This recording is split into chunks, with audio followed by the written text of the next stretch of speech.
ഇതൊക്കെ വെച്ചിട്ട് ഞാൻ ഒരു കറി എന്ന് പറയാൻ പറ്റില്ല, നമുക്ക് ചോറിനാൻ പറ്റിയ ഒരു ഐറ്റം നമുക്ക് ഉണ്ടാക്കാം. എങ്ങനെയെന്ന് നോക്കാം നമുക്കത്. ഇതിപ്പോൾ ഈ വഴുതനങ്ങ ഞാൻ എടുത്തിട്ടുണ്ട്, ഒരു കോലെ കുത്തി എടുത്തിട്ടുണ്ട്. അത് നമുക്കൊന്ന് ചുട്ടെടുക്കണം. അതിന് ഗ്യാസ് കത്തിച്ച് ഒരു മീഡിയം ഫ്ലെയിമിൽ ഇട്ടാൽ മതി, ഇല്ലെങ്കിൽ ഇപ്പോൾ ചിലപ്പോൾ കരിഞ്ഞു പോകും. അപ്പോൾ ഇതൊന്ന് നമുക്ക് നന്നായിട്ട് വാട്ടിയെടുക്കാം. ഇപ്പോൾ ആദ്യത്തെ ഞാൻ ഒന്ന് ഇതാക്കി വെച്ച്, ഇനി നമുക്ക് രണ്ടാമത്തെയും കൂടി ഒന്ന് ഇതുപോലെ ആക്കി വയ്ക്കാം. ഇതിപ്പോൾ ഈ മുളകും കൂടി നമുക്കതുപോലെ ചുട്ടെടുക്കാം. ശരിക്കും ഇത് അടുപ്പിലൊക്കെയാണ് ചുടേണ്ടത്, നമുക്ക് അടുപ്പൊന്നും ഇല്ലാത്തതുകൊണ്ട് ഗ്യാസ് സ്റ്റവിൽ തന്നെ ചുടാം. കരിയാതെ തീരെ ചെറിയ ഫ്ലെയിമിലിട്ട് വേണം ചെയ്യാനായിട്ട്. ഇത് നമ്മുടെ വാളംപുളിയാണ്. അത് ഞാനിച്ചിരി തിരുമ്മി ഇതിൻ്റെ വെള്ളമൊഴിച്ച് നമുക്കൊന്ന് തിളപ്പിച്ചെടുക്കാം, ഇതിൻ്റെ ആ പച്ച ഇത് പോകാൻ വേണ്ടിയിട്ട്. ഇത് ഇച്ചിരി നേരം ഒന്ന് തിളക്കട്ടെ. അതൊന്ന് കുറച്ച് നേരം തിളക്കട്ടെ.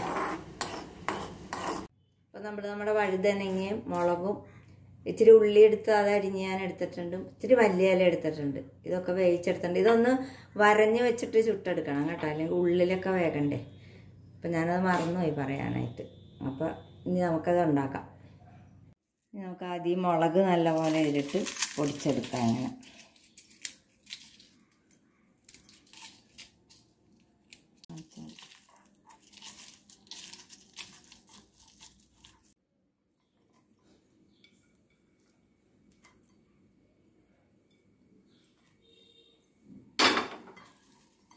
ഉള്ളിയിട്ട് നമ്മൾ അത് നമുക്ക് നല്ലപോലെ ഇതായിട്ടൊന്ന് യോജിപ്പിക്കാം.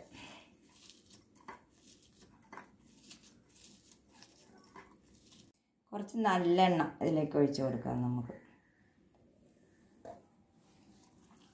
അതും ഇതും കൂടി ഒന്ന് യോജിപ്പിക്കാം. കുറച്ച് ഉപ്പ് ഇട്ട് കൊടുക്കാം.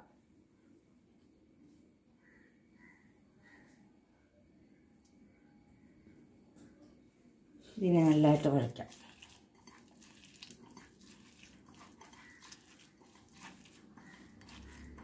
എടുത്ത് വെച്ചിരിക്കണം മല്ലിയില, അത് ഇതിട്ട് നന്നായിട്ട് കുഴയ്ക്കാം.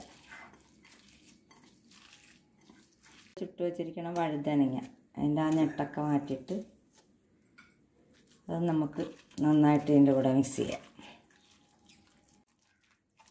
ഇതിപ്പോൾ നമുക്ക് നന്നായിട്ടൊക്കെ കുഴച്ചിട്ടുണ്ട്. ഇനി നമുക്ക് ഇതിനകത്തേക്ക് ഇച്ചിരി നമ്മൾ പുളിവെള്ളം എടുത്ത് വെച്ചിട്ടുണ്ട്, അത് കുറച്ച് ഒഴിച്ച് കൊടുക്കാം. ആവശ്യത്തിന് നോക്കിയിട്ട് ഒഴിച്ച് കൊടുക്കണം. ഉപ്പും